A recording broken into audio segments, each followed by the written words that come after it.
লাইফে আসলে কখন কি হয় কেউই বলতে পারে না। কারণ কোনো কিছুই আসলে আমাদের পরিকল্পনা মতো চলে না। সবই আল্লাহর ইচ্ছায়। আজকে আমরা যে এই সামান্য পিজ্জা হাটে করতে যাব, এটা আসলে কল্পনার বাইরে। হঠাৎ করেই প্ল্যান করে চলে যাওয়া। অনেক দিন ধরে বাচ্চাদের বাইরে নিয়ে ঘোরা হচ্ছে না। কারণ তাদের এক্সাম চলছে, পড়াশোনার আসলে তাদের স্ট্রেস। এগুলো করতে করতে আর বাইরে বের হতে পারছি না। আর আজকে বৃহস্পতিবার ছিল, আয়নার পরীক্ষা ছিল। পরীক্ষা দিয়ে এসেই বলছে আম্মু পিৎজা খেতে ইচ্ছা করছে, আমাদের একটু নিয়ে যাও বাইরে। আমি বললাম, আচ্ছা ঠিক আছে, দেখো তুমি তোমার বাবাকে বলে কি বলে।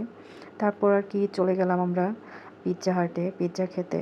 দেখুন তারা কত খুশি। আমি তাদের ওখানে জিজ্ঞেস করছিলাম যে তোমাদের কেমন লাগছে ঘুরতে এসে, বা তোমাদের কেমন ফিলিংস সেটা বলো।